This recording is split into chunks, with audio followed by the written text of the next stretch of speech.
There's a Kenyan athlete called Abel Mutai. In the year 2012, December, Abel Mutai went for a marathon competition in Spain. And he won the race. He actually left the person following him with a very long distance. Now something happened. Abel Mutai got confused with the signals and thought he had finished the race. He was actually number one. So he stopped running and was checking his watch, thinking that he has already won. Right behind him was a gentleman, a Spanish called Ivan. Now, on realizing what was happening, Ivan started shouting at Abel Mutai, telling him to continue running because he had not finished the race.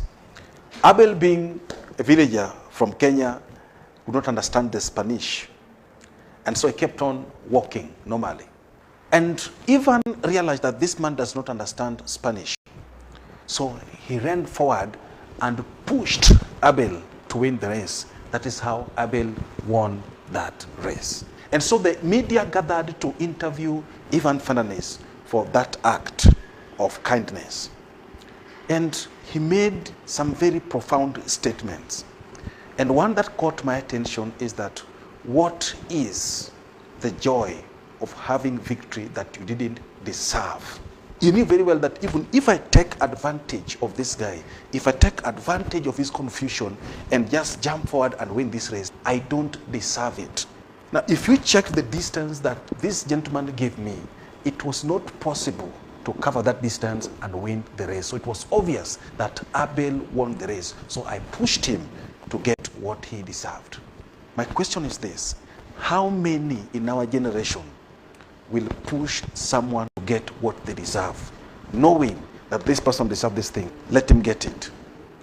In most cases, people will jump forward to take advantage of people's weaknesses to get what belongs to them. We've heard of cases where someone dies, and the next thing that the brothers do is to collect all that belonged to this man and leave the children and the widow to suffer. They take advantage of the children because they're young, they cannot follow the legal procedure and so on, to grab what belongs to their brothers who is supposed to be owned by the children. And so the children are suffering while they enjoy what belongs to these orphans. Now, what people don't know is that as you're doing that, you are actually cursing your own family. Because these orphans will suffer, but somehow they'll maneuver their way in life and still make it. Because when you mistreat people, you make them God's favorite, and they will obviously succeed in life.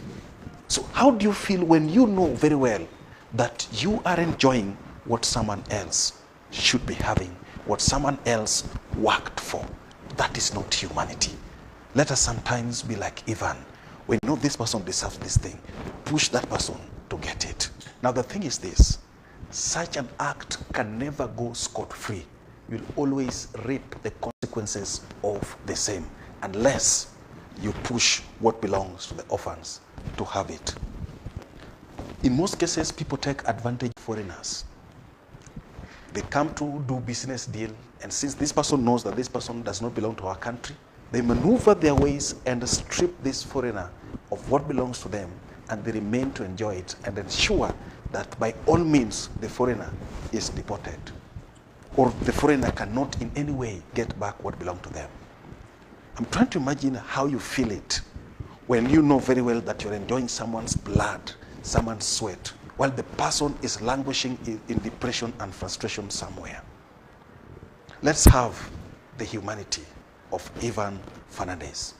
Push someone to get what belongs to them. Don't take what does not belong to you. It will haunt your conscience. Thank you.